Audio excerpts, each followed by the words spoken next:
Good morning, everyone. This is the APAB board meeting, Atlanta Planning and Advisory Board, for August 17, 2019. We are lacking a quorum, and I'm going to give it about 5 more minutes before we call to order. My name is Eric Toomer. I am sitting in for Debbie Skopczynski, who is unable to attend today, and we will try to fill her shoes in a professional manner.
Okay. We don't seem to have a quorum, not even close to a quorum.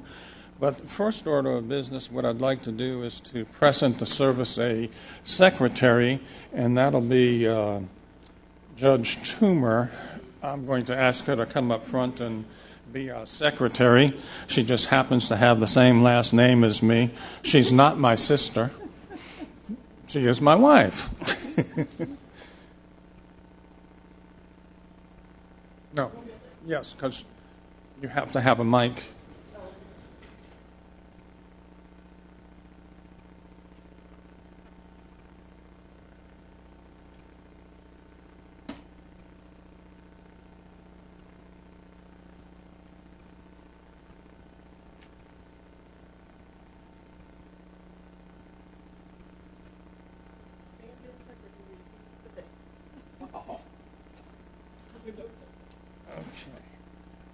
Okay.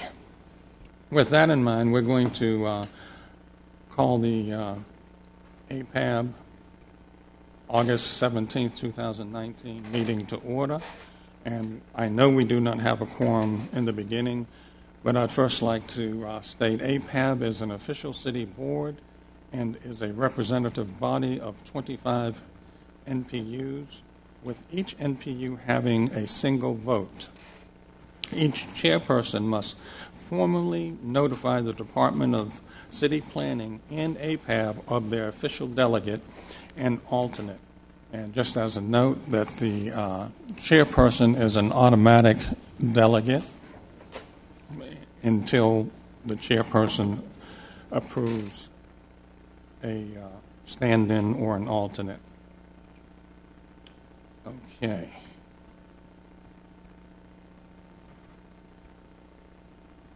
For a matter of expediency, I'll only be recognizing delegates for speaking only, and it does not seem like we have many. So at this point, we will not have a quorum, so there will be no actions taken for vote until we do get a quorum. At this point, I'm going to turn it over to the stand-in secretary and ask her to call the roll.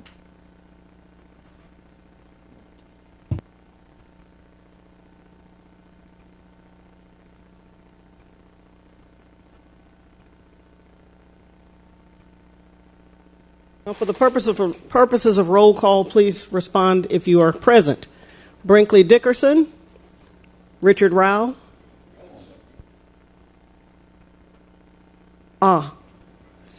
NPU B, Richard Rao. NPU C, Zach Gober. NPU D, James Martin. Here. NPU E, Jamie Gentry.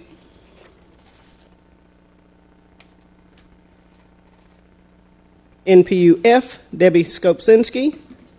NPU G, Ola Reynolds, or Sonia Hodges, I'm sorry. NPU H, Lena Reed Morrow. NPU I. Okay.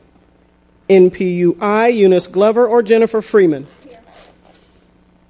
NPU J, Keona Jones Green. NPU K, Lita Harmon or Drunell Thomas. NPU L, Courtney Waring or Jennifer McIntosh. NPU M, Rashid Muhammad or Rebecca Rice. NPU N, Amy Stout or Catherine Woodling. NPU O, Carl Holt or Marcus Owens. NPU P, Rasheen Hunter or Hope Hoffman. NPU Q, Eric Toomer or David Getachew Smith. Present. NPU R, Ansonita Robinson or Donovan Dobbs. NPU S, Chris Brown or Danielle Burrows. NPU T, Terry Ross or Con Mai Wan. NPU V, Columbus Ward Jr. or Stephanie Flowers. NPU W, Philippe Pellerin or Jack Grundler. NPU X, Michael Hopkins or Reuben Burney. NPU Y, Chris McCord or Gloria Hawkins. NPU Z, Ann Phillips or Sharita Grant. Marco? Okay. I guess we do not have a quorum.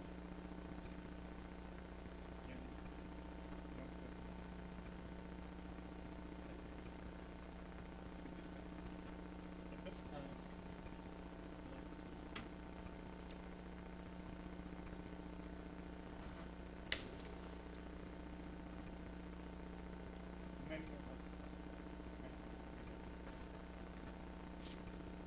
Many of us may be aware that one of our NPU chairs, Michael Russon's son, a police officer in the city of Atlanta,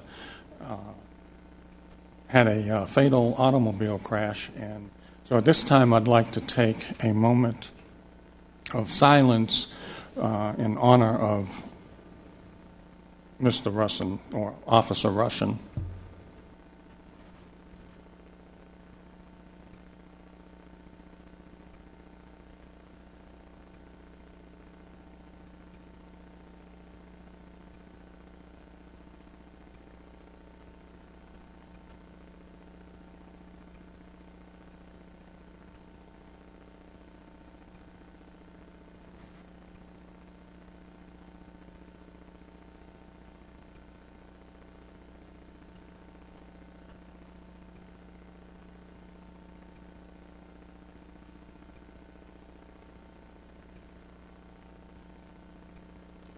Okay, again, our sympathies and our hearts go out to Reginald and his family for the loss of Jarvis.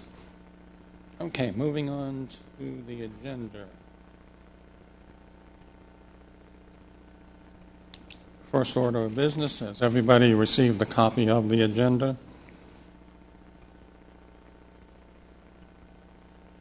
If so, please take a moment and review it. And I'll accept the motion. Oops, we can't adopt the agenda. We can't do that. Okay, so we do have an agenda. We're going to follow it as best we can. We do have the minutes. We cannot receive the minutes. So we're going to go into presentations.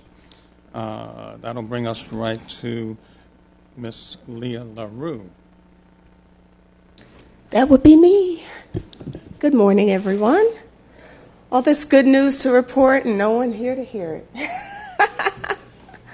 Okay, so first a quick update from last month's discussion. I was asked about parking reimbursements, MARTA reimbursements, extending the time that Channel 26 records and airs or broadcasts the meeting, tracking of attendance, the presentation from the Atlanta City Design's APS curriculum, and the playbook distribution. Parking, as you probably know by now, has been checked off of my list. The Department of City Planning is validating all parking for APAB executive committee members, delegates, and alternates only who park in the government center parking deck. There are some guidelines that the chair of APAB has prepared for parking, and I believe those are out on the table. Any questions on that, you can see the chair or me.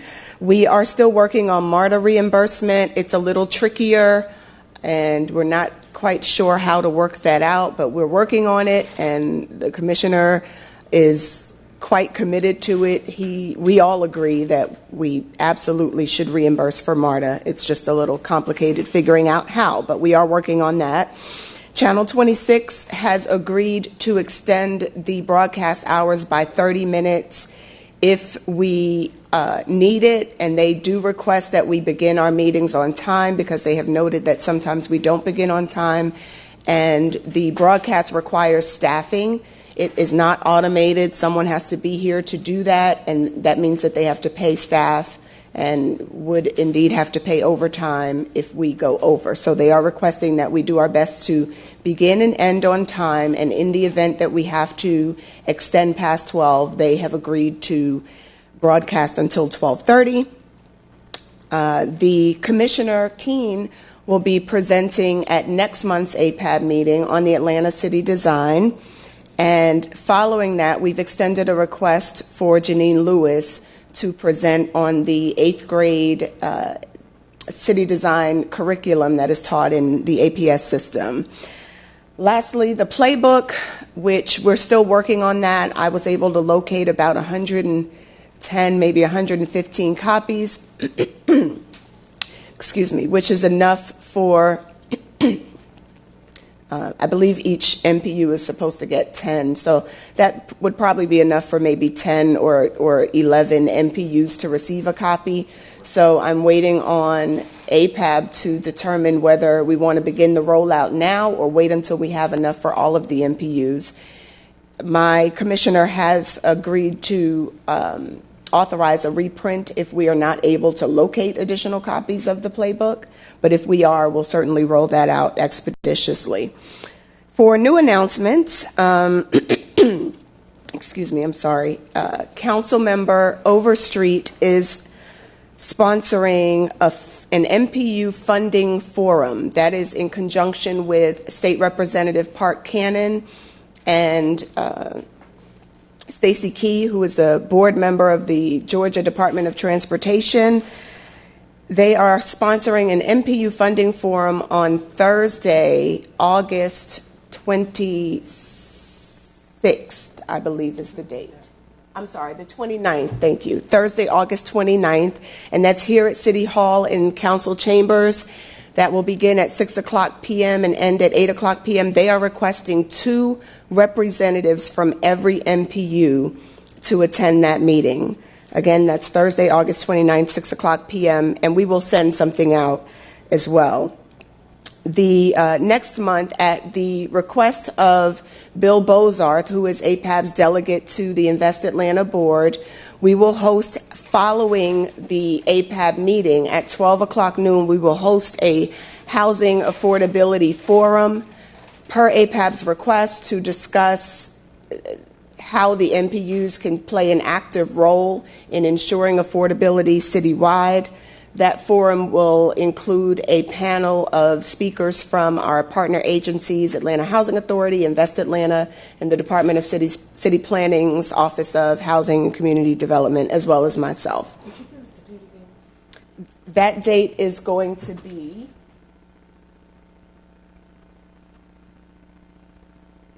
Saturday, September 21st. So it's immediately following September's APAB meeting. Saturday, September 1st at 12 o'clock noon.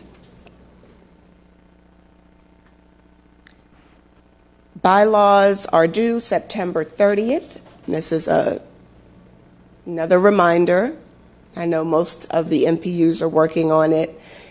There were a couple that did not realize that they had to do bylaws. Again, bylaws are due every single year per code by September 30th, and we sent out a reminder on yesterday to all of the chairs, not only reminding the chairs that bylaws are due, but also that there can be no restrictions on voting in the bylaws vote, in the meeting where the bylaws are voted upon. All members of the MPU, all residents of the MPU, residents as defined by the code, must be permitted to vote on bylaws in every MPU's meeting. Planners reports. We are rolling out slowly a change to how our planners report. And as always, the chairs will continue to have input on whether they are interested in getting a more detailed report or a less detailed report. In my tour of the MPU meetings, I've discovered that some of our planners give a lot more information than others give, and it really just depends on the meeting that you're at, the MPU meeting that you're at. Some of this is by chair's request, and some of it is just because no one ever asked for more information, and it is what it is. So we're asking our planners to give not only an update on what's going on in the Department of City Planning as it relates to the community, but also an update on the voting matters from the previous month. So we're going to be tracking where these items are and reporting on it in the following month. For example, if you voted on a variance or a rezoning or even an alcohol license or a special events permit, we're going to report in the planner's report. Last month, the MPU voted on Festival ABC. The MPU supported it. The permit has been issued. The event will be held on October 20th, 2037, whatever. So we will plan to roll that out. We've already done a pilot at MPUL. It went over fairly well, and we intend to do that about 5 MPUs at a time with discussion with the chairs to make sure that they are interested in having that sort of information. It could take, for some MPUs, for example, M, E, W, it could take a little longer than the chairs are willing to give because it's an extra 2 minutes in an MPU that may not be able to afford an extra 2 minutes in a report. So we'll play it by ear and see what the chairs want to do. That's it for announcements. And lastly, Debbie has asked me to share with you some of the cool things that my office is doing to improve the MPU system. So, I'm sorry, also as a part of my report is the attendance tracker, which you probably can't see, and that's okay. I will send it out to you. But this is our,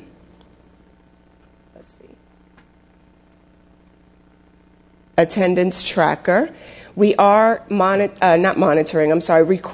attendance data for all of the MPUs. We're also recording APAB attendance data as well. As you know, we talked about that last month for the grants. Previously, applicants for the MPU grant were required to attend a minimum of 3 APAB meetings in the year prior to their application. That has not necessarily been enforced, but moving forward, it will be enforced. Moving forward, applicants will be required to attend 6 APAB meetings, not 3. However, since this is August and it is too late to make sure that people comply because there's only a few months left in the year, we will honor the 3-month requirement, but we will enforce that 3-month requirement. So applicants for the MPU grant will be required to be represented at least 3 APAB meetings in 2019 and 6 moving forward. So this is the attendance tracker, just an update that Mr. Ross requested. Our MPU University, I'm not going to give you the long version of this because Debbie gave me 10 minutes and I'm going to respect that. So we are launching MPU University, which is our community education and training program. We'll have 2 types of courses, and some of these will already be familiar to you because a couple of them already exist, but we're rolling it all under MPU University. So we'll put the chairs orientation under there. It will be required for new and returning chairs, as well as offering secretary-treasurer orientation and a course in parliamentary procedures.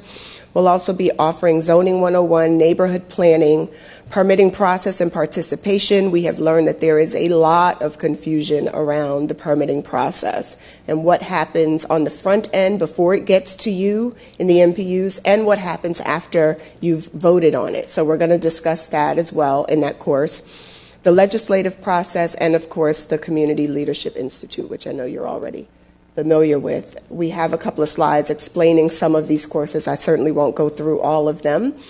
But in preparing for this, we found some materials, and this is what we currently use today as a quote-unquote cheat sheet, and we have found that it isn't as useful as it could be. And so we modified that a bit, streamlined it, made it a little cleaner and easier to read, and certainly easier to follow.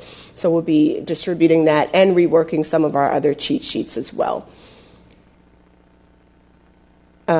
This one. So our neighborhood planning course will, by the way, just because I'm breezing through it, and I've gotten this question a couple of times when we presented this internally, the estimated cost is the cost to the city, to our department, not to any attendees. All of these courses will be free for the community, for all Atlantans.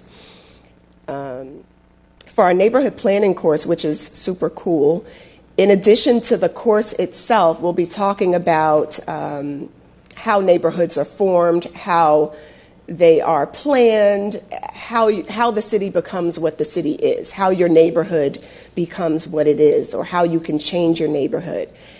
And as a result of that, planning for that course, we saw the need for some ongoing discussion around these topics. So the neighborhood planning course will also include a lecture series where we'll come together with some thought leaders and community leaders and talk about the Atlanta city design, urban sustainability, food deserts, housing affordability, mobility planning, and how Atlantans can use GIS as well to inform their communities and answer some of their many questions. This list, of course, is fluid. We can add to it, take away from it when we discover that a lecture didn't go over very well, or that we need to extend the time for this one. The discussion wasn't enough for 1 hour. We can add to that as well.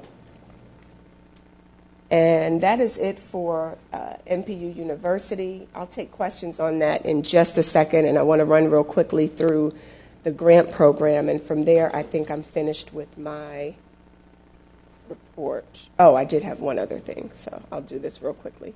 And I think we've already covered this, but Debbie asked me to report on it just to give more detail. If I'm not mistaken, last month I didn't give detail. I just announced that we'd be rolling it out in January.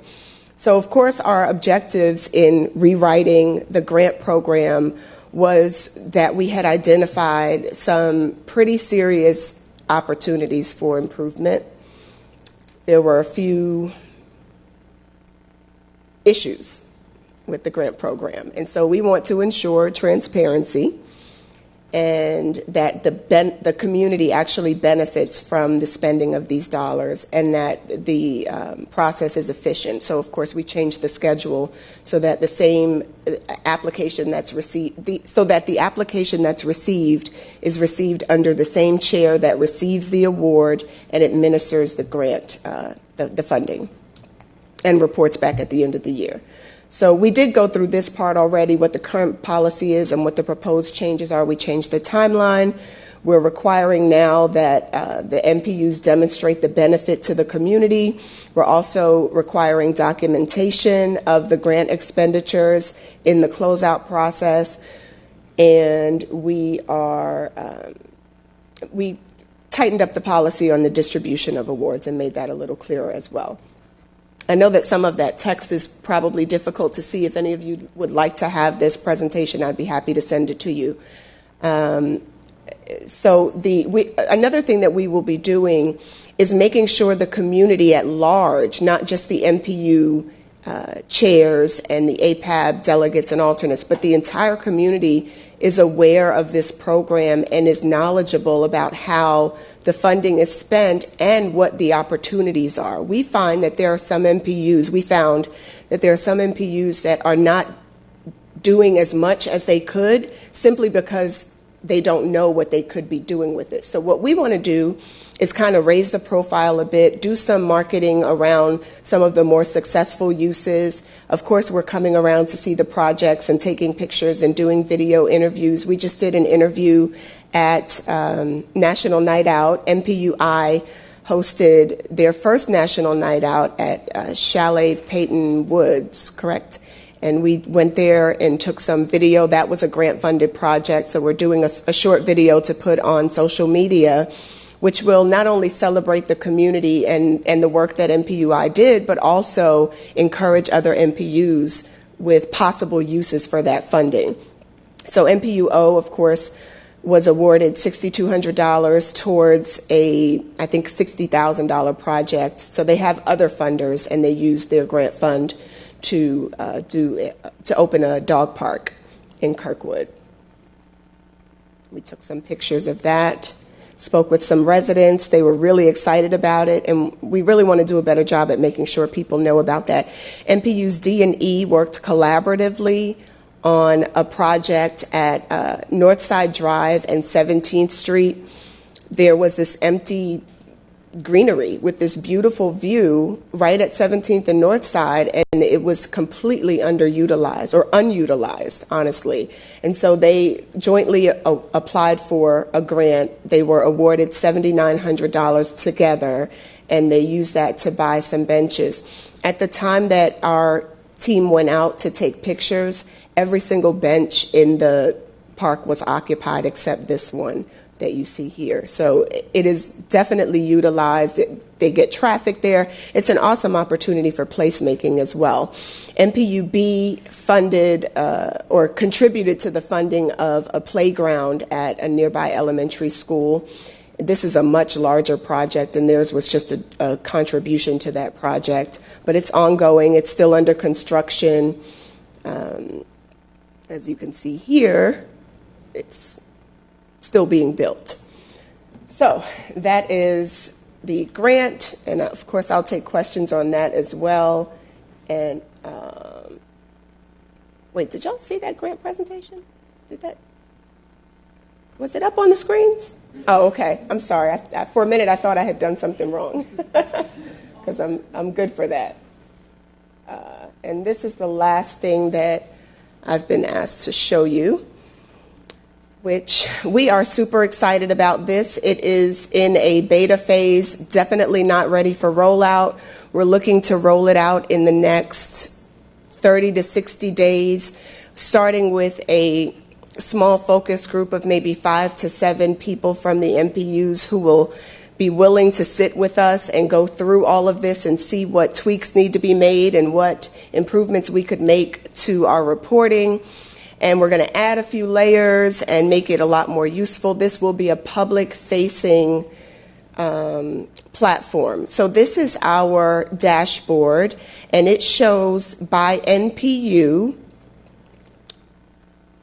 all of the permitting activity citywide, year to date. So actually year to the end of July. But it will be, once it's live, it will be year to date, and it will be updated at least weekly. We're working on figuring out how we might be able to update it daily, but at the very least, it will be updated weekly. Over here, you can click to see all of the BZA applications citywide, and if you wanted to click on a particular application, or dot rather, you could click on that and see the month that the application was done, the type of application. This was a BZA application. Of course, the MPU is E. You could also get the application number, which is V-19-59, and the address, 1655 Peachtree Street. What we're working on is adding a link so that you could actually link to the application and see the information there. We could do the same for ZRB, for SRC, MOS, which is the Mayor's Office of Special Events, LRB, the liquor licenses. This also helps you to see where the activity is. Most of the liquor licenses are in MPU M, B, E, N, and W, with, I guess, V as well, and W. And then there are some that have almost no liquor licenses, like I, O, R, and X. This also helps to see where the zoning activity is taking place. One thing that we're working on, by the way, is that right now, if an MPU has no application or no activity, it's not featured at the bottom down there. So MPU I, for example, actually G, H, and I are missing from the bottom because they have 0 BZA applications, and we do want to fix that and make sure that those are captured. So that's the gist of it, and I'm sure I'm forgetting something, but I'll remember it later. Oh, attendance data is also here as well. So if you were to click on an MPU, this is B, you could see the attendance data for MPU B, MPU A, if you wanted to click on Q.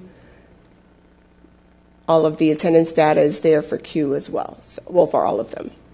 So that's what we've been working on my team. And, of course, if there are any questions, I'll take questions. I know I covered a lot. So grants, MPU University, the attendance tracker, the dashboard, I'm ready for it all.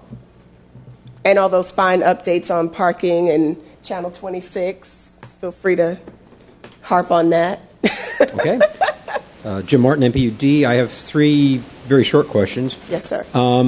Your MPU University presentation slides, are those available somewhere? Absolutely. I can send that to you. Okay, yeah. Sure. I'd like to distribute that to my email list. As far as the grants program... Excuse me. Ms. Phillips just asked if I could send it to all of you, and I will do that.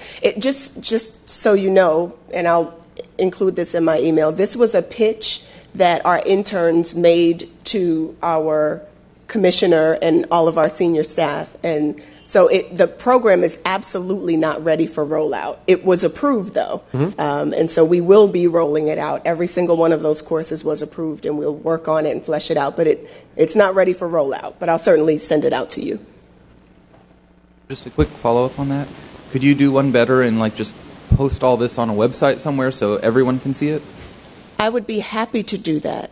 And thank you for pointing that out, because I forgot to mention our Chairs Forum on Facebook that some of you have joined. I would love to see all of the chairs participating in that discussion, and we will. My team is working on kind of ramping up our social media presence. Our marketing team is a very small team of one that supports our entire department of 270 people, and so they are adding staff as well. And once they have people on board, it would certainly work better for me to ask them to do stuff like that. For now, it's just Daniel and me doing it, but yes, we'll get that online. Second question. When you were discussing the grants, you didn't mention, I know we got tripped up in the procurement requirements of the city this year because some of us ended up having to deal through intermediaries. Do we have a plan for dealing with that next year? We do.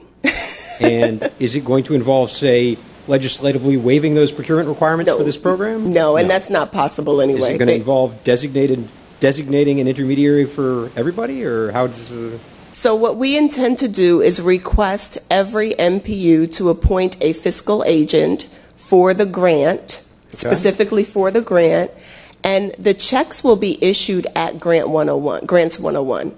Okay. So the checks will be given at the same time, whereas before, you know how the process went before. Yeah, I know. I mean, it's not going that way. This time, it's being given to the fiscal agent, and then the agent is dispersing the funding. Okay. So you're paying all of your vendors on your own, and then you're reporting back. I understand. I just want to make sure we have Yes, plans sir. for that. We absolutely addressed that, and we believe we have a fix to it. Okay. And then with regard to the bylaws, you had sent an email requesting that we attach the MPU ordinance to the bylaws. Yes, and I sent the ordinance as well. Right. I mean, and so my question is, should I be referencing that somehow in the bylaws, or just paste it on the end when I email it back to you? Yeah, as an exhibit, and that's not my personal request. That's what the code requires. I understand. I mean, so my bylaws don't specifically say, and there's an appendix to these bylaws. Yeah, you can just attachment A. Some MPUs have exhibit A or attachment A. So you can just. You don't have to reference it at all. It just has to be attached. Particular format for the attachment, because obviously you could have attached them to the bylaws after I sent them to you, and you didn't do that. So I figured you wanted me to do something specific, and I want to make sure I understand what that was. No, sir. Okay. It's just because the Code of Ordinances requires that the bylaws include that section. I think it's 3011 through 3016. Okay. Thank you. Yes, sir. Thank you. And that concludes my. Oh. Yes, ma'am.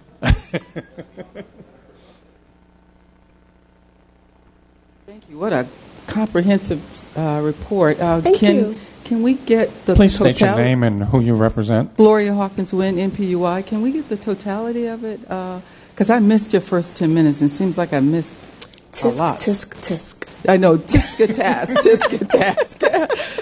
Is there any way we can get the entire report? Sure. Yeah. So what, just by emailing you? I will, to Eric's point, I think that was Eric, right? Is that his name? Yeah, I'll make all of this available in one place. I'll figure that out between today and tonight, but I'll make it available in one place for everyone. Secondly, my understanding previously, those grants were $4,000 for the 25 MPUs. That's roughly. correct. Is that correct? Some of those were like 6, and how'd that happen? What happens is every MPU does not apply for grants. Oh, and I failed to mention, although this will certainly be communicated when we do roll out the program, but it's pretty important, and I should have pointed that out, that another one of the more important changes moving forward is that MPUs that don't apply for grants will have to hold a vote anyway. Every MPU will have to vote on the grant. So if you're submitting an application, your MPU has to vote on that application and approve of that project that you're proposing. If you're deciding not to submit an application, your MPU has to vote that you're not submitting an application. Awesome. Because we want to make sure that it's not one or two people deciding we're not applying for funding. We want to make sure the community knows that this funding is available. Awesome. And you're not applying for it. To answer your question, there are some MPUs that don't apply for funding, and that gives us a little bit of a surplus, so we're able to reallocate those funds for those who did request more if their projects warrant it. What of your report is currently available, whether at the city site or not? Anything that you report today is already currently available for viewing? I'm sorry, can you clarify that question? Meaning you have a comprehensive report. I'm not sure if some of that information, You're asking specifically on grants or?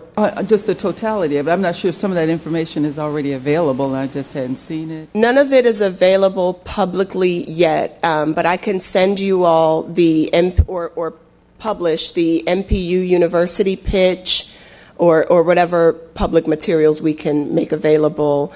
The grant program changes, we can send that out, and the attendance tracker. When do you we send expect out. it to be launched? Which? The grant or? MP University. MPU University, well, first of all, Chair's orientation will take place in January. Secretary Treasurer's orientation will take place in January. CLI, we are working through the procurement process right now to get that rolled out. We're looking at January for CLI as well. We have a timeline. I don't have the brochure with me because marketing is still making some edits, but we have a course outline brochure that has all of the dates in it that the courses will be offered. So technically we're rolling out in January with Chair's orientation and Secretary Treasurer's orientation, but some of the newer classes would be more like February, March, April. Okay. And if we have questions, can we just direct those to Daniel or yourself? Questions on MPU University should definitely come to me. Questions on the grant can come to me or to Lauren Kirk, who is joining us on a part-time basis. Very good. I cannot contain my excitement. Thank you. Okay. Yes, ma'am. Thank you. I have one quick question. The bylaws, is that deadline just for NPUs or is that for APAB also? That's a good question. Debbie asked me the same question, and I was unable to find any reference to a deadline date for APAB's bylaws. Debbie committed to having them in at the same time, but that is not legislated as far as I could find. Okay, because in the past it was rolling. We would submit changes once we had a change to that. And I believe it does speak to it in our bylaws. Exactly where, I don't remember, but I'm pretty sure it does speak to it. She said the same. Richard? Richard Rowan, PUB. I have a couple of questions. Of course. Got a couple of topics, and we seem to have the time. The first is just on the NPU University thing. So it seems like it's going to be initiated at the beginning of the year. Can you tell me sort of how that forum will happen? Is it going to be in this room, you think, or will it be upstairs, or how will that? Forum, I'm sorry. The NPU University, the classes, the orientations. Okay, so the entire program? Yeah, is it going to be generally upstairs or here? Or? So honestly, we have not gotten that far yet, but what I hope to do is put the classes where they best make sense. Some of them make more sense out in the communities. For some of those classes, they'll be offered more than one time a year. Zoning 101, we're hoping to offer that at least twice a year, possibly quarterly. If we do that, it would certainly move by quadrant. So we do one in the Northwest, one in the Northeast, one in at different venues. CLI, for example, is also offered out in the communities at different venues. The chair's orientation will probably be here at City Hall, as well as Secretary Treasurer's orientation.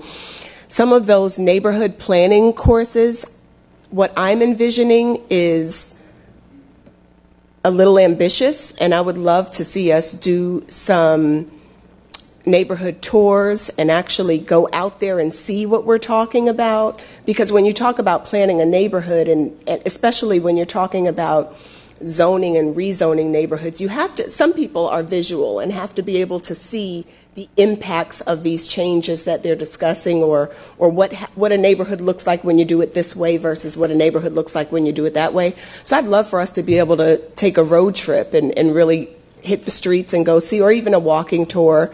So it's still being worked on. Some of the classes will be here, some will be out in the community.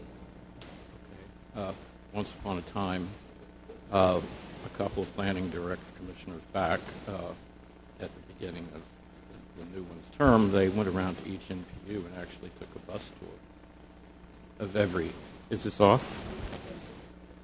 Oh. They took a bus tour of every NPU with the planning commissioner there and everything. It was a pretty interesting idea. I don't know how practical that is these days. But, okay, so one of the reasons I was asking you whether this was going to be consistently in the same venue was I was wondering whether, you know, you would accept auditors to some of these courses, or people could come and sit in the back and listen to the program. Or it sounds like it's not going to be that kind of thing. Some of these, like, for example, the chair's orientation or the other officers' Oh, you mean like if orientation. you're not a chair but you want to participate or in you the... think you might be, or maybe you used to be, or, you know, that kind of thing. I think a lot of people are just curious as to what's being said, because sometimes, you know, chair needs backup. So I appreciate that question, and I actually consider it an idea because I had not considered that. I like that idea, and I don't see any reason that we could not allow people to audit courses. I have to think that through a little further, but Sure. at the moment I see no reason that, I mean, this is all based on public information anyway, so I'm all about more information, not less, Yeah, more transparency. It's mostly an issue of is there going to be space for that, I guess. You know, if it's As long as they register in advance, we could always cut off registration if, you know, we reach capacity of a certain venue, or change the venue if there's that much interest, or add another class if there's that much interest. But yeah, I actually like that idea a lot. I also like the idea of the NPU bus tour, and I jotted that down because I'd like to see us do that. they were well attended. It was a bus crammed full of people, standing room only. I love that idea. Anyway, that was years ago. So I have another kind of peripheral question about the recent interest in reimbursement for parking and whatnot. About 10 years ago, when, well, maybe it wasn't 10 years ago, but when at the advent of Park Atlanta in the city, parking enforcement was privatized by the council. There was very enthusiastic attempt by the vendor to give tickets to everybody, including APAB people on Saturday mornings of APAB on Washington Street around City Hall. And it was decided and it was arranged with Park Atlanta that on Saturday mornings they would not enforce street parking controls on the streets around City Hall. So a lot of us got into the habit of parking there. I mean, they park there right now. That was Mr. Toomer. And I'm just wondering, since there's been all this new interest in the reimbursement thing and everything, and since there has been a turnover of that contract. Richard, with the can city. I interrupt you for a minute? Because Sure. I know where you're going with that, and I spoke with Ms. LaRue about that. Yeah. There has been no official change to Okay. the Good. parking. So the point is we can still park there on Saturday morning? Yes, sir. Okay. Then my final question, are we anywhere near a quorum yet? We only have 9. We're not at a Okay. quorum at this point. The forum, the housing affordability event that's going to take place on the 21st. Yes. I don't know if you're aware that actually the whole thing that initiated that originated here with Mr. Martin's resolution about can we get some kind of boilerplate thing that Yeah. the NPUs can use, and then it kind of went up to Invest Atlanta, and then it came, back down again. So there's kind of a lot of ongoing interest and questions about this in both the specific sense that Jim's resolution said, can you just give us a form that we can fill out or some kind of set of guidelines, but also a conversation that took place at Invest got into a much broader issue of this being a national issue now, and the zoning rewrite that's coming up, and whether or not it's possible in any kind of way to incorporate this systemic problem into the zoning ordinance rewrite, and what, if anything, has already taken place other places where they're being more innovative, perhaps, and everything. Anyway, my question is about the forum, where you're bringing in, the heads of several, or spokesmen for several agencies and whatnot, including your own. Is there any way we can get a preview? Will there be presentations by each of those forum members? It's where they're saying, this is what we're thinking at this point, and this is how, the creative ideas that are out there from our point of view, and this is how we're absorbing them ourselves, how we're thinking about they might be implemented here. Is there going to be any kind of presentation of that sort? And if there is there any way that prior to September 21st, some of us can get a little briefing paper or something about it, so that when the event actually happens, we could ask informed questions and pursue some of those ideas? Or is it just going to be we're going to get the people together in the room and see what happens kind of thing? I realize it's just been formulated in the last couple of days, but I'm just throwing it out there and asking your thoughts. I can certainly bring that back to my leadership.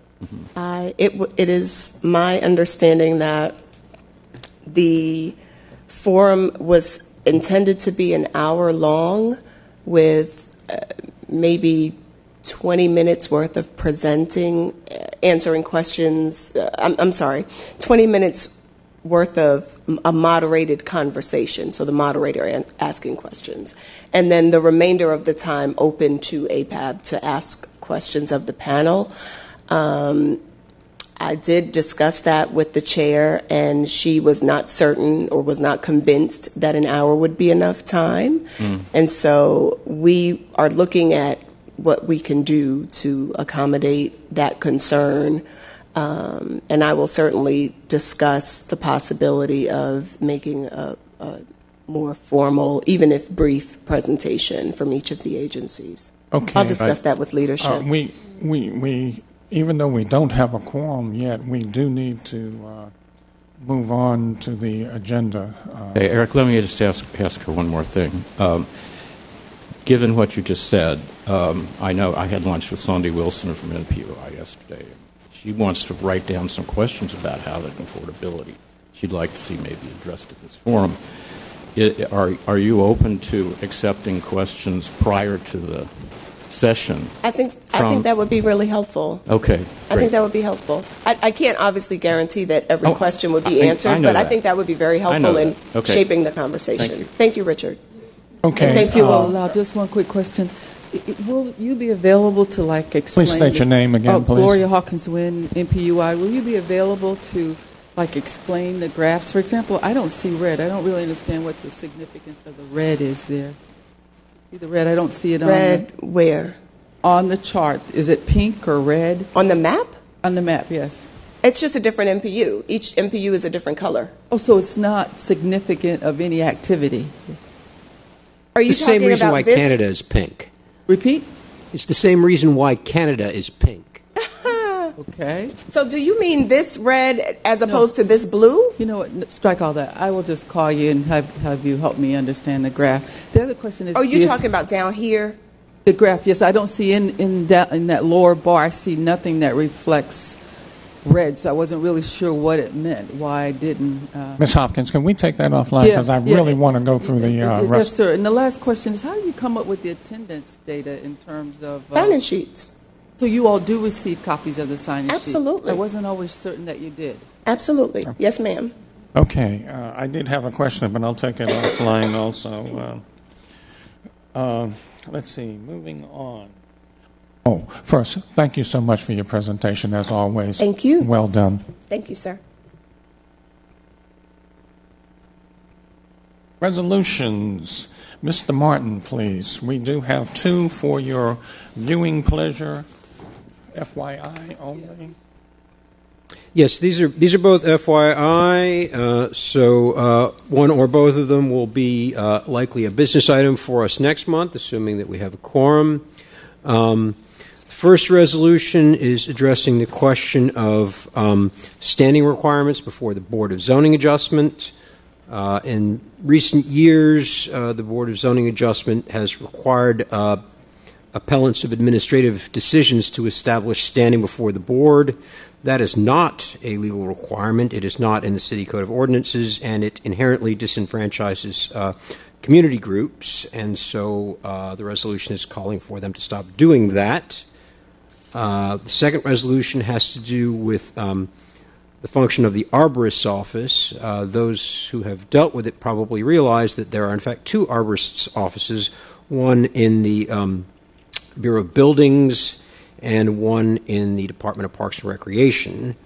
And the issue that creates is that because they each have purview over different trees, it creates a reporting problem for citizens who may not know where the boundary between someone's front yard and the right-of-way is. In fact, many homeowners don't know where the boundary between their front yard and the public right-of-way is, and so they don't know which arborist to call. And then the Parks Department's arborists are heavily overburdened and have a very slow response time to certain complaints.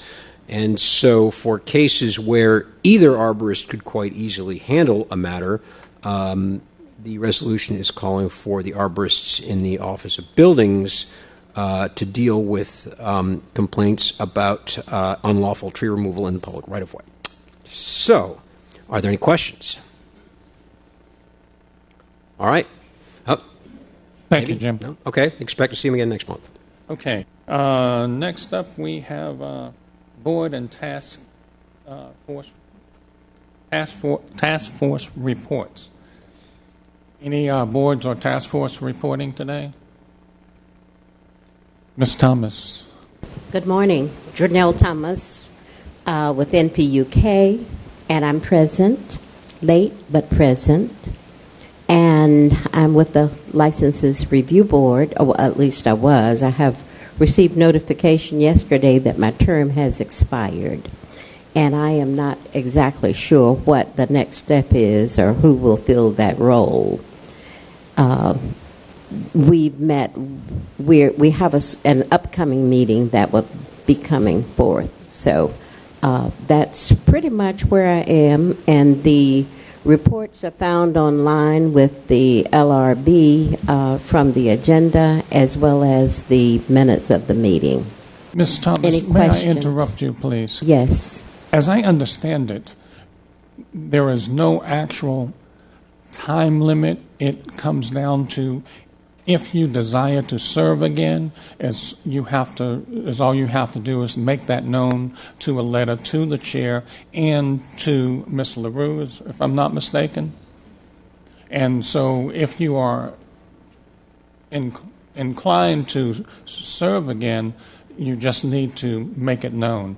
I saw a letter that went out to one of the other board members that stated that. I did not see that letter being copied to you. No, it was not copied to me. It was only copied to our chair here, who referred that information to me and asked if I knew anybody else that was interested in serving. And at this point, I don't. Are you interested in serving again? With some accommodations. And the reason I say with some accommodations, in terms of my vision and reading, if we could make some accommodations for that, I won't say disability, but for that deterrent to my ability or slowness of my ability. I still can function because I pretty much know the questions, the process, and the procedures, and yes, I would be willing to serve again. Just a quick question. Ms. LaRue, doesn't that come under the ADA guides and guidelines that we have to provide for such things?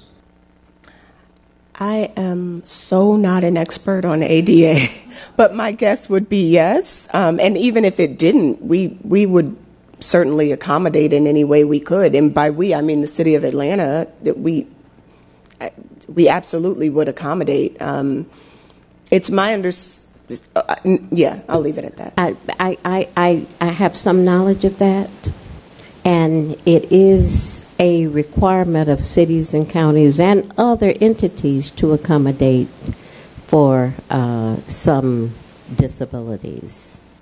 So, Reasonable accommodation, and one of the things that I have heard, now I have not verified this, is that the county and the city are both under ADA mandates to comply with that process. If I may, again, with or without a mandate, this is not complicated at all. There is absolutely, I can't think of a single department in the city of Atlanta that would not accommodate making text larger so that it's easier for you to read, or whatever the reasonable request is. So far, I haven't heard anything unreasonable, and I don't see any reason that we wouldn't accommodate that. At this point, can we say that you are interested, because we are hearing that there is an accommodation that will be made, and take it from there? Yes. Thank you so much. And I try to honor my commitments. Thank you. Is there any specific process that she needs to go through you, or is it just through?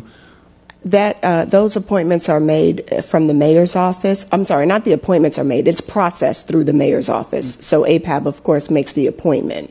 But that goes directly from the chair of APAB to the mayor's office, the base team, which is boards, advisories, commissions, etc. I think that's what that stands for. Okay, and I'm not sure the exact process that has to be followed, but we'll reflect in the minutes that you are interested and you need to receive whatever information is required so that you can turn it back into the board. Thank you. Hi, I'm Mr. Hopkins. I am interested also in that position, so that needs to be stated also. I'm sorry. I'm interested in the LRB, the position that is coming up. Please state your name and your... Michael Hopkins. NPU... NPUX. Thanks, Mr. Hopkins. Okay. Because, I don't know, I guess you all need to probably send something out, because of the boards that I've sat on, is always a term limit. I wasn't under an understanding that the LRB board did not have a term limit, because from my understanding that it was supposed to have a term limit.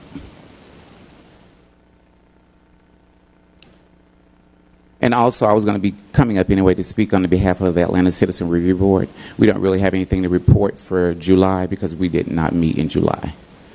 And I guess we have about 35 cases that are open, and we have about 4 people that is going to the Nicole convention that is going to be in Detroit in September. Okay, very good. Okay. Thank you, Mr. Hopkins. Hawkins, Wynn, MPUI. Yes, Mr. Toomey, you're on the right track, absolutely. Generally, a lot of those positions are hard to fill, so that people, but there is a reappointment process, and sometimes a process that involves coming before the council and getting a vote, yea or no, nay. But my understanding under the city ordinance charter that there are term limits on all of those boards and commissions. And I think what you're seeing and feeling is that oftentimes they can't fill them, and that person then is reappointed through that process, if that helps. Okay, thank you. I think Ms. LaRue has a response on that. I did pull up the City of Atlanta's Code of Ordinances in Section 30-26, which is the License Review Board. Excuse me. And I can confirm that, quote, one of the members of the board shall be the president of the Planning Advisory Board, APAB, or the president's designee. No employee or elected official of the city shall be appointed to the board, nor shall any person be appointed who holds any interest in any license issued under the police powers of the city. The members of the board shall serve for 2-year terms. So it doesn't exclude from reappointment. Thank you. No, not that I've seen. I'll continue reading. I just want to make a quick statement. Debbie and I are working on that, and you're going to see more formalized information. We're working on it right now. Thank you.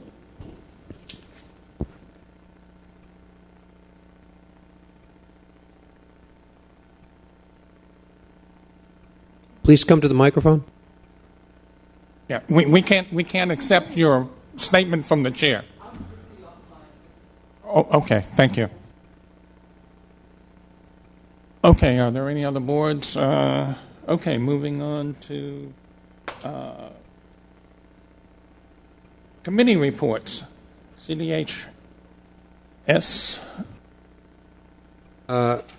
Yeah, CHS and Zoning Land Use met on Monday. Present were Richard Rao and myself. We will be meeting again on the second Monday in September, which I believe is the 9th. Meeting venue is Chin Chin Restaurant, 1715 Howell Mill Road. Meeting starts at 7. We discussed at our most recent meeting the 2 resolutions that you have before you and miscellaneous other matters from council committee agendas. That's all I have to report. Any questions? Thank you, Jim. Committee on Council. I don't see Terry or an Terry alternate. sent out an email saying he wouldn't be here. Okay, thank you. Transportation is vacant. That is always an opportunity for somebody to step up who may want to serve. I believe there is somebody in mind, but if anybody is interested, please send an email to the board or Debbie to let them know of your interest. Okay, then we have education. Jennifer Freeman, not present. We have finance. Ms. Phillips. Good morning, Ann Phillips, Chair NPUC. At this point, we have not made any final determinations of the education activities that APAB will conduct this year. You know, in the past, we've done the citizens engagement, the APAB retreat, along with the annual award ceremony. It looks like so far we have the award ceremony being scheduled, but we need recommendations from the APAB board, from you all, as to what you would like to see us conduct this year. We're under new administration, and with each administration, you know, there are changes. So we've been discussing it, and I think Debbie perhaps has sent out information to you all about some of those activities that we did in the past and wanted to know whether you wanted to continue them in the future. But if you have some ideas about what types of educational activities you'd like for us to conduct, please email those to Debbie. A few years ago, we stopped the education symposium that we had annually. And so that left us, of course, with the citizens' engagements, the award ceremony, and the retreat.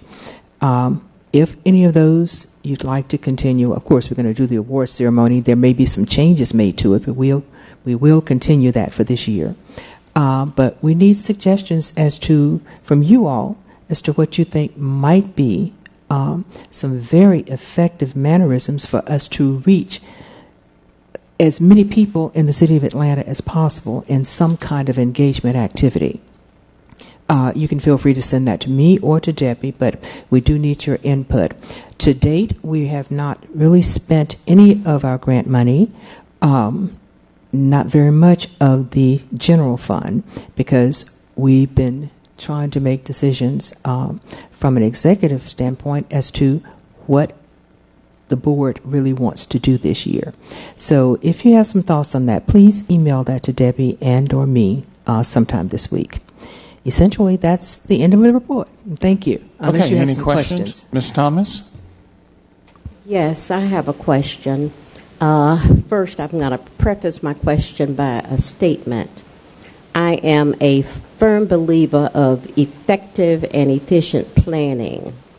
And the question I have is, has APAB had a recent planning session in which you take a full inventory of the climate that we're in, the rapid changes that are taking place across the city and across the country, and then get some ideas after that about some approaches to make this organization more meaningful in responding to the issues that come before us. Okay. Normally, that is what the APAB retreat is for. And last year, the response to the retreat was okay, but it was not what it should have been. The year before that, it was okay, but not what it should have been. As you know, our original intention for the retreat was to be our annual planning activity where we made the determination as to what it was we wanted to, number one, to do in terms of citizens' engagement, and number two, to take a look at what we'd done in the past that needed to be changed. So, of course, we did not have that retreat this year, so officially we've not had a planning activity that included the entire board. And that's what I'm saying now. We need your suggestions. If you think that the retreat is something we need to go ahead and do, you need to let us know. I don't think we got very many responses from the APAB board when we sent this information out in the beginning of the year asking for your ideas and suggestions, and do we keep or do we let go?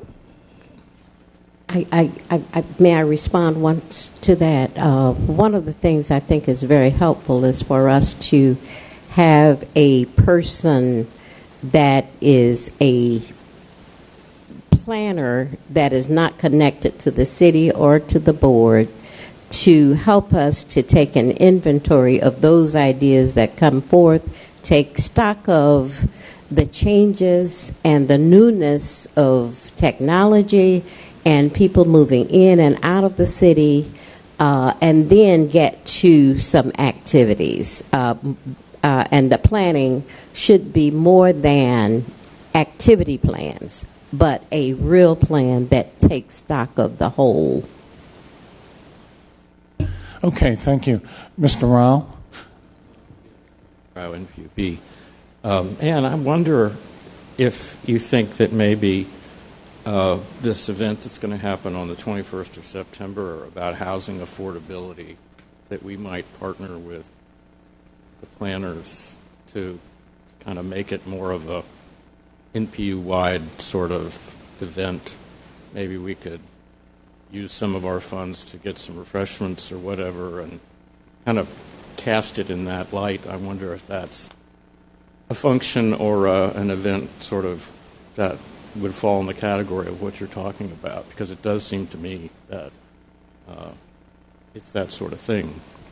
And then maybe there would be follow-ups that we could do the next month.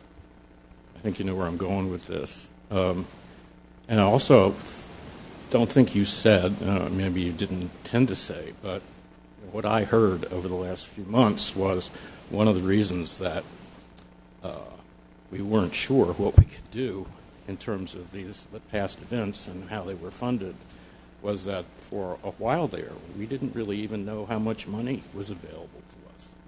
I mean, we knew there was a certain, central bit of money, but we weren't quite sure. It seemed like every month it kind of fluctuated by a few $1,000s one way or another. Wasn't that right? Not exactly. Let me back up a little bit, and then I'll answer your question. As you know, we receive a general fund from the city, and that operates on the city's fiscal year, and that ends June 30th. So somewhere between July 1st and maybe the 30th of July, that $3,000 that we get from the general fund is made available to us. Then our other income is from the NPU grant program. This year, of course, with all the changes, that grant did not get awarded until maybe, about a month or so ago? Yeah. And so essentially, in the past administration had delineated certain things that would be paid for out of the general fund. We've always used our grant for our education, community education activities, whether it was with the Atlanta Public Schools or whatever, or the citizens engagement. But the grant was always geared towards citizens engagement. The general fund was for things like when we were doing the filming, the Facebook videotaping, things of that nature. One of the things that I do plan to incorporate into this year's budget is we need a calling post for APAB. And so I'm checking now to see what that is going to cost us. That's a minimal amount. But things like that, so that in case of emergencies, we can notify everybody immediately. I think in the past what we've done is contacted planning and maybe used calling posts through them, but we need our own calling post account. Essentially, the money is just sitting there. And one of the issues, of course, this year was we learned that we had to have a fiscal agent.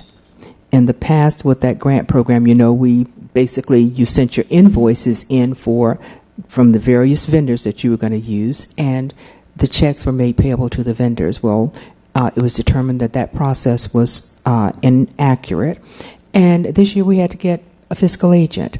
That took me a quick minute, I tell you. But things have changed completely with the grant and how it's administered. So I think that's part of the reason we've not made a final decision as to what we're going to do education-wise. And that is one of the reasons we had asked for your recommendations.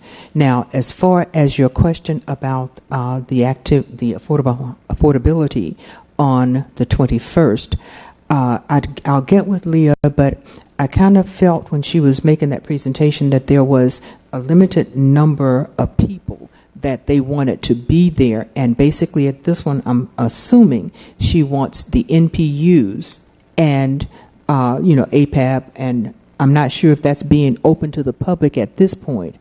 I can respond to that. Thank you, Ms. Phillips. That request actually came from Mr. Bozarth, and so the only thing I would feel comfortable saying is that any question on who the audience should be or who should be invited should probably be directed to Mr. Bozarth, because the instruction that we got from him was to convene a few people from APAB to have this discussion. At this point, Mr. Grundler, I'll receive you right after we go through a quorum call.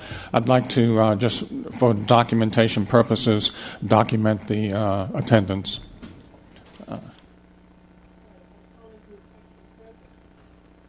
You're calling the whole list. The whole list again, okay. NPU A, Brinkley Dickerson. NPU B, Richard Rao. Or Dr. John Musi. NPU C, Zach Gober. NPU D, James Martin or Melissa Moore. Here. NPU E, Jamie Gentry or Sean Green.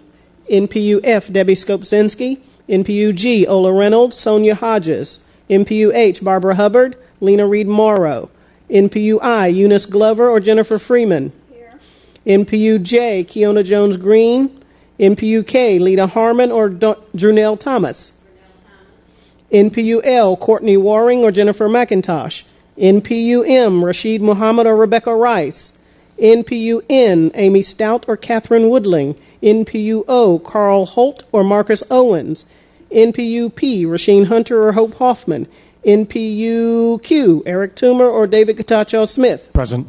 NPU R, Ansonita Robinson or Donovan Dodds. Ansonita Robinson. Okay. NPU S, Chris Brown or Danielle Burrows. NPU T, Terry Ross or Konmai Wan. NPU V, Columbus Ward Jr. or Stephanie Flowers.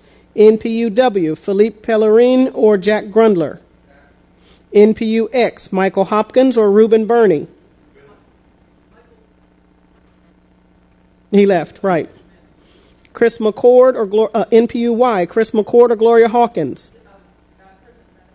NPU Z, Ann Phillips or Sharita Grant? Here, both of us. Oh, okay. Thank you. Did I hear Sharita's also present. Encinita? She left. She was here. Oh, the lady. Oh, I thought that's who we marked as Ancinita Robinson. That's not right. Okay.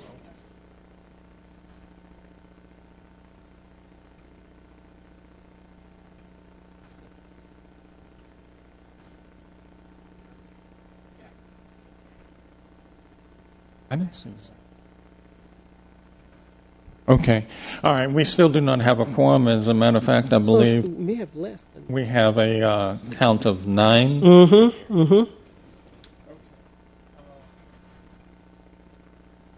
Mr. Grundler, did you want to respond? Okay. Then we're going to move on to the bylaws report. At the last executive meeting, we had several things tossed around that were pretty much related to the quorum and not having a quorum, I guess I should say. And we had such things as polling the NPU chairs by email, call-in voting, calling in, I'll start over, email voting, calling in and voting by the chairs. Let's see, trying to refresh my memory. There were a couple of other items. Yes, attaching ordinances to resolutions to the individual NPUs and so on. We have not come up with anything exact in terms of where I have a direction to follow, to write. We also entertain reducing the number for a quorum or required quorum. And to me, that's the most logical way to go, because I think we're going to run into logistics and possible legal challenges if we go the route of email and stuff like that. Also calling in, I think we're also going to run into potential problems that way. That's my personal opinion. It was not the opinion of the entire executive board. I think some people are more in favor of those venues. Does anybody else recall anything else that was on the table? Richard, please come up.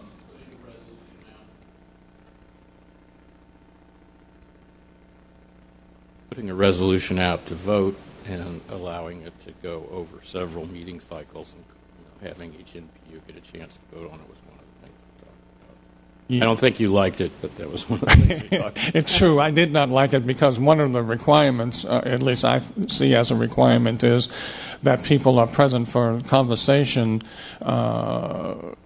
rebuttals, etc., for whatever is being proposed. And if you were there for the first part, you don't have the benefit of what's taking place on the second and third time that we're discussing that in terms of, so we can't carry over your vote. But at least I would not think that would be an ethical way of carrying over a vote. We discussed it last week. We called the vote, and we hold that number and then add to it the next number in tandem. And I just don't think that that would hold up under scrutiny. Okay. Toomer, Gloria Hawkinsman, NPUI. Had you all considered, and has the question been raised previously as to whether both delegate and alternate could vote in terms of satisfying a quorum? Each NPU is tasked with 2 individuals. They choose not to come or be represented. That goes back to the NPU, but oftentimes we can make quorum when we have both the delegate and alternate coming from one NPU. Is there a question been raised, and is there any challenge to considering that? I don't think that would hold up at all under either Roberts or under our current bylaws, and I don't think we could ethically rewrite our bylaws to allocate 2 votes to one NPU. That's not what we're doing as much as we're unable to make quorum. However, each NPU is tasked with seeing that their people come. Business is being held up because we can't make numbers because some, for whatever reasons, don't show. I guess what I'm saying, it's not inordinate if, in fact, there's a choice for whatever reason that the NPUs, because right now business is being held up where that may be an alternative using whoever's present. I guess another way of looking at it is even if an actual vote did not come to fruition, that you cannot have one entity representing twice. That would be to meet your quorum. In other words, there is one person to one vote, one member per NPU.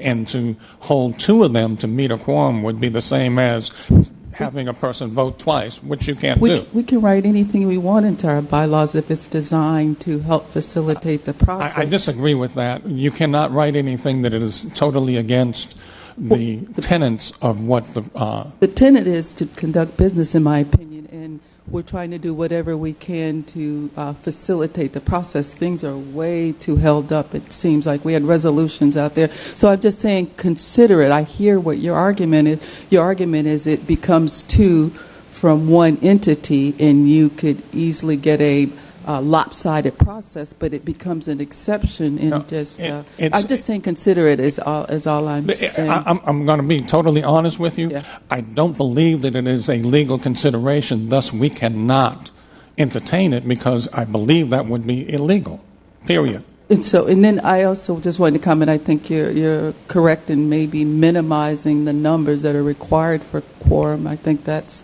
equally a good suggestion. But again, I think why don't we run it past the law department and with the bigger understanding is the problem oftentimes is business lags because we can't make quorum.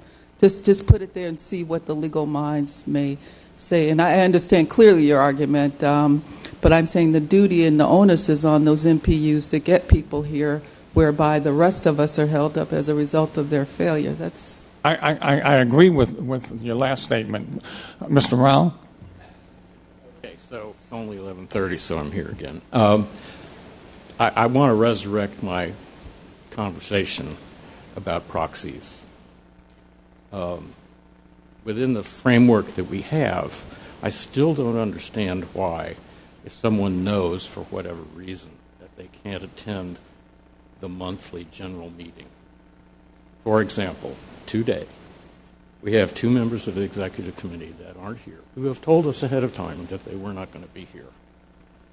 And in NPU B, which has multiple neighborhoods and is a representative NPU board, if a neighborhood cannot attend, they ahead of time tell the chair of the NPU that their vote is going to be proxied to another person who will be attending. And if we had, for example, a proxy from Terry Ross, we had a proxy from Melissa, and if we had a proxy from Debbie, in your hands as the chair of the meeting, we would have a quorum.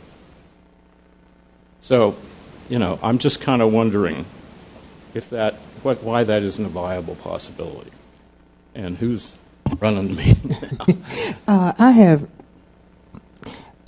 I'm looking at this whole thing from a legal aspect. Every one of us, as alternates and delegates, have been sworn in to this city board by the clerk of municipal court. We have an obligation as a board member to attend the meetings and to participate in whatever activities this board decides to engage in. I think we're trying to accommodate lazy, ineffective, inept, and downright don't caring chairpersons, delegates, and alternates. As a chairperson, I got my directives, just like you all did from planning, that I was to appoint a delegate and an alternate And one or both of those people were supposed to be at these APAB meetings. That's our reality, people. Changing numbers, all that does is increases the chairs, the alternates, and delegates' ineffectiveness. Now, I don't know where it needs to come from us, or it's something that needs to come from planning in writing, but there should be something sent out to every chairperson reminding them that as the chair, this is your responsibility, and it's your responsibility to track your people to see if one or both of them are attending the meetings. Quite frankly, I disagree with what planning plans to do for next year, where you have to attend 6 meetings. If you took your right hand, and you swore that you were going to participate on this board, then that was an obligation that you committed to. Now, I can understand we all have issues where sometimes we just can't come, but there's no reason that from January to August, we've only had 1 month where we had a quorum. People changing rules to accommodate lazy people does not work with me. And from a legal standpoint, I don't think that's going to work with the city, because we have been sworn in and we assumed this responsibility. Now, my question then would be, do we need to send out something to that effect, or do you all need to send a reminder to these chairpersons?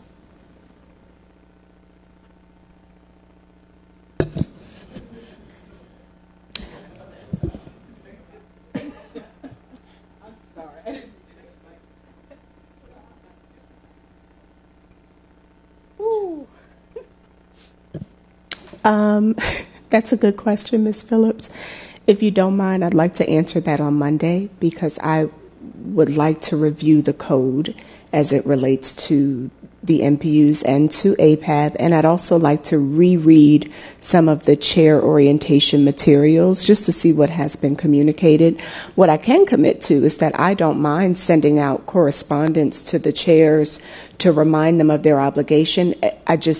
My tone would be determined by what I discover, and I'd need to research first. And whatever you discover in the code, if you don't mind, whatever you send to them, put the code in there. Absolutely. I think that's part of the problem. Officially, we have not received definitive information as to what the obligation is on the part of the chair. Once we come in as alternates and delegates, of course, we're told what we're supposed to do, but the chairs are the ones that do the appointment. Ultimately, they are responsible. Mr. Wendler. Oh, sorry. Excuse me. Let's have a decorum. Chair does not recognize you. Jack Rundler, MPUW. I would like to reiterate what Ms. Phillips just said, and also, expand upon it in saying that, even those of us who are alternates and delegates here can't do anything about the behavior of our fellow alternates and delegates. Only the chairs can do anything about it if, the MPU has an alternate or a delegate who never shows up. So like Ms. Phillips said, the buck has to stop with the chair. And ultimately, if the chair's screwing up, the city needs to step in and enforce something, some accountability on the chair, maybe by removing an NPU chair who fails to appoint proper people who show up, or even, going so far as to say the city does not accept any matters from coming from the MPU until this sort of shit is resolved, because it's not acceptable. So there has to be some kind of oversight to do something about chairs that aren't doing their job. Okay, Jim, can I make one brief statement, or would you? Okay, I'd like to take a slightly different approach to this in terms of the NPUs elect a person to represent them, and when I first started in the NPU APAB system, I came to an APAB meeting that was so disorganized, so out of whack that it almost made me feel like I should never attend. We have had several instances where we had members of the body refusing to cooperate with the chair and just having complete mayhem in the spectrum. That had to do with APAB and how people perceived it and how they wanted to be held accountable as being a part of the mayhem. So we are seeming to becoming a lot more organized, and under Ms. LaRue, we're getting a lot better direction, and I think that we will get a better attendance once the word gets out that we are a professional organization acting in accord with professionalism and getting things done. We will probably have to have a bigger space once the word gets out. That's my approach to this. Things are moving up for APAB, and I think we're getting better than we were.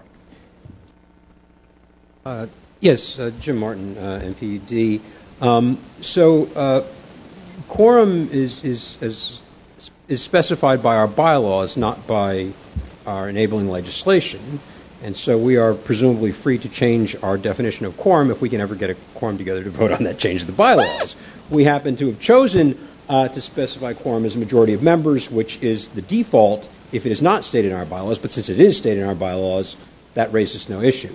The other definitions, the other suggestions that Roberts provides for quorum include a majority of members registered in attendance. And since we now do have records of attendance, it seems to me that a majority of those NPUs that in fact participate in APAB may be a better choice. Thank you, Jim. That was another one of the items that was up on discussion at the executive board. So, thanks. I guess I understood that. I think he corroborated what I said, that essentially whoever's in attendance, and again, well counted your position on what is equitable. I guess that's what it is. But all I wanted to do is ask Leah if she would also give feedback to that chair as to what the attendance has been. Sometimes they're so overwhelmed they may or may not read that, but when they get some kind of substantive figure, they then realize what may be the issue. There was a clear difference in what Jim was stating as opposed to what you were suggesting. You were suggesting that the members present, including their alternate, if there were two people from one NPU, be able to be counted as a quorum. That is not what Jim was suggesting. And if I may, could you please clarify that, Jim? Sure. There are NPUs that have not been active in APAB for quite some time, and their absence counts against our ability to constitute a quorum, which does not make a lot of sense because it's repeated month after month. So if one uses, for example, MPU-A, I don't believe I have seen a delegate from MPU-A at APAB in the time that I've been here, but every month our ability to make a quorum is hindered by the absence of a delegate from MPU-A. And so reducing the majority requirement to majority of everyone less A would make perfect sense. And I don't believe A is the only MPU on this list that is not currently active in APAB, rather that it is the MPU that has been inactive in APAB the longest. Let me ask you a specific question, Jim. Are you advocating that if I am here and my alternate is here, that we can both be counted as a quorum? No, that's not what I said. Okay. Well, the point is, I heard the question you asked. I think what I'm hearing is that the bylaws can be written in such a way that facilitates our process. And if it turns out that this absenteeism is hindering it, I think you can equally lend an interpretation to what he said as representatives, both alternates as well as delegates. I think it could easily, I clearly understand, and I don't want to make it any more adversarial. I'm just saying put everything on the table and let everybody vote. Okay. we'll leave it at that. I've already stated a position on that. Since we're in a reflective mode, I'd like to say this at this point. And I've said this in our executive meetings. We are in an incredibly wonderful position now. And in a way, I kind of agree with Eric. Because Ms. LaRue is here, we have a planning commissioner who is committed to the principle of having APAB. There has been, over the years, an ebb and flow of the citizens' participation system in town. The basic problem has been for this period of the last, let's say, 8 to 9 years, where some of these things that Eric's been talking about occurred, where you can, the point, the reason why it happened was money. The city withdrew due to the recession in 2008. They withdrew support for a lot of the citizen petition. They withdrew support to the NPUs and stopped sending planners to the NPU meetings, Ms. LaRue. Did you know that? For a number of years. And they withdrew completely the support from the planning department in terms of personnel to APAB for years. They didn't do that with other boards. ZRB and whatnot always have a nice presence of city staff and support there, but we did not. And combine that with the advent of some very large efforts in town that sucked citizen participation, volunteer time away from things like APAB, for example, the Beltline in its early stages. And the attendance fell off. And the people who had typically come to these meetings and supported it for years and years and years relocated their volunteer time to something else. Now that's changed, and with you here, this is frankly wonderful. And it's going to take some time for us to climb out of that prior situation, which has nothing to do with the current administration. It has to do with prior administrations and councils who made decisions about how to allocate money. And in fact, the money was short. So I think we're in kind of a rebuilding period here, and we are extremely thrilled that you're here at this time to help us go through that. And I think if you can work with Debbie and with Eric and everybody here to help us pull that off, it's going to be a real benefit to the city. Thank you. Just as a quick statement, it is 10 minutes to 12. I am not planning to extend the meeting, so we're going to go with whatever is and hold everything else for next month. I'm just trying to think about how we've operated over the years in terms of APAB. Drunell Thomas with NPUK, and I've served as chairman of APAB when we've had all of the NPUs with the exception of Q, and Q was not a part of the city.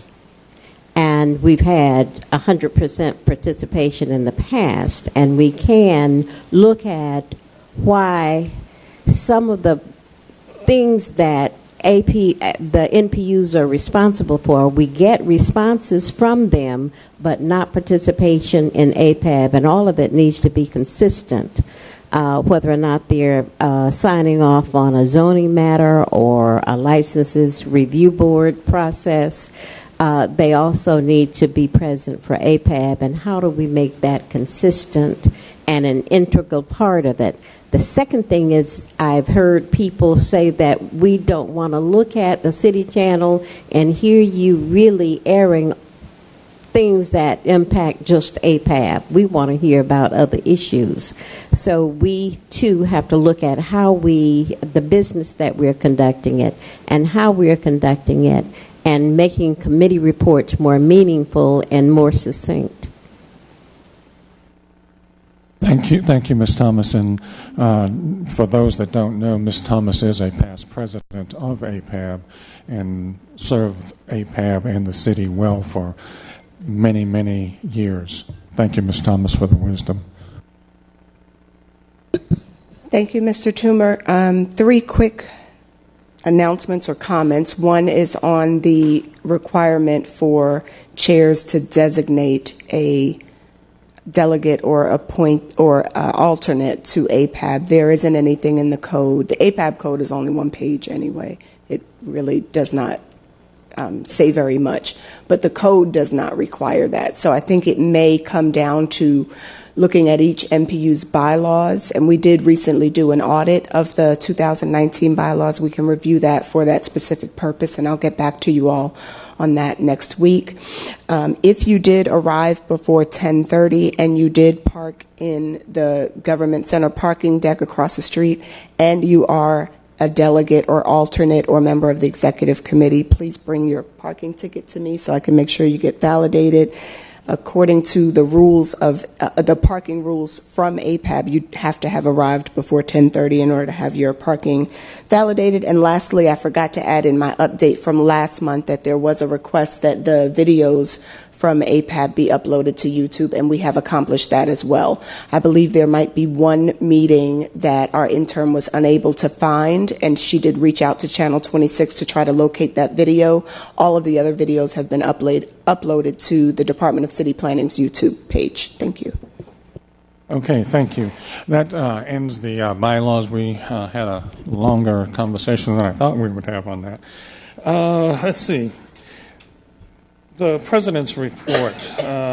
Let's see. Resolutions were approved last month that and were sent to the municipal clerk. Our President, Ms. Kobzinski, is meeting with the OZD to ensure that they are aware of the resolutions and ask their help in getting language that can be used by NPUs as conditions. Appointment to TANAC. I'm not sure on the pronunciation, but I think it's Sugarworth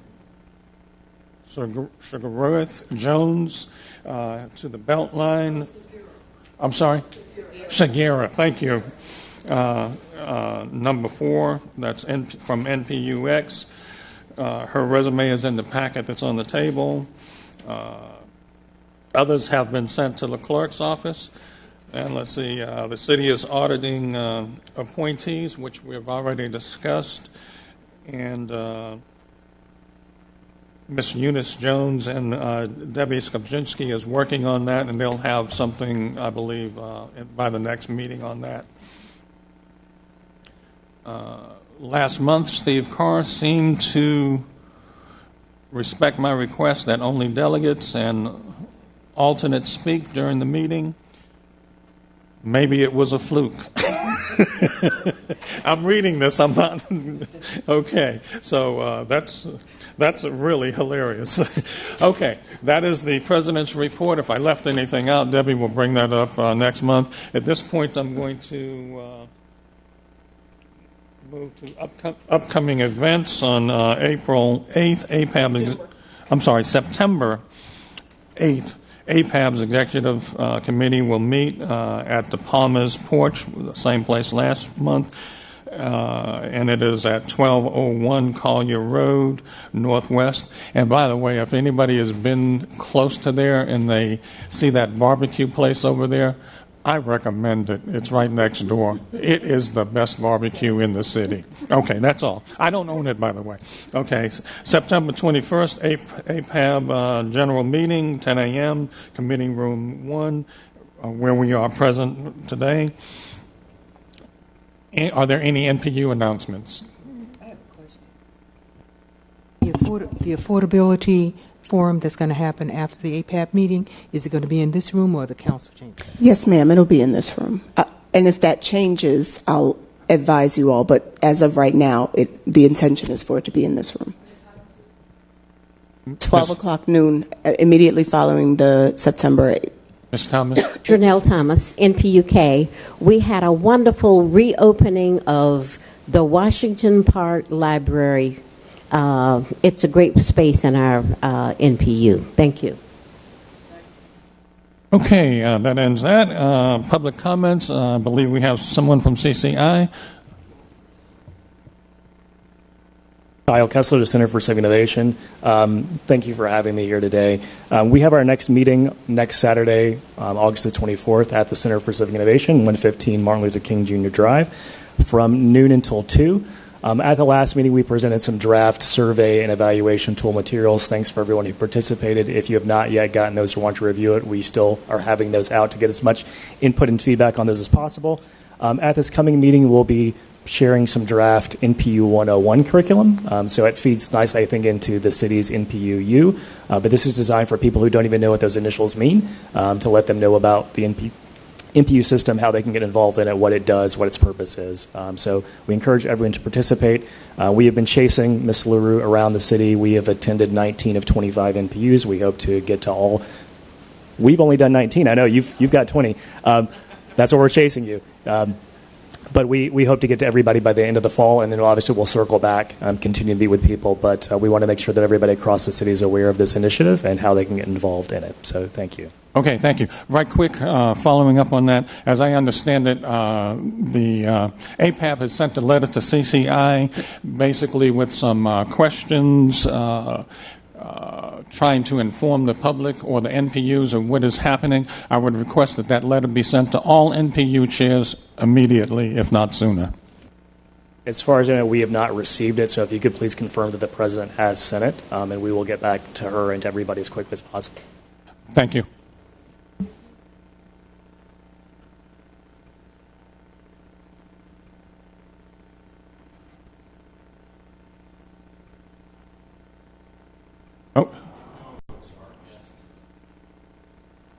Oh, okay.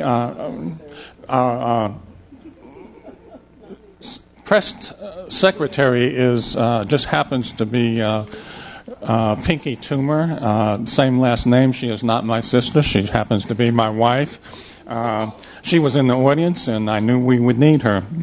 Anyhow, thank you so much for taking the minutes, and she'll type them up and get them back to Debbie for distribution.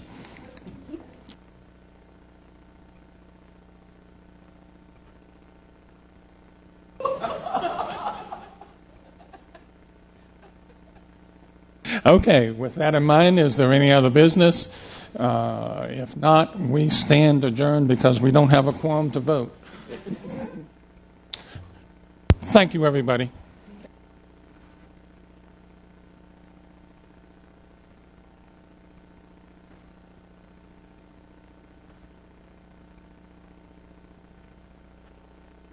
Excuse me.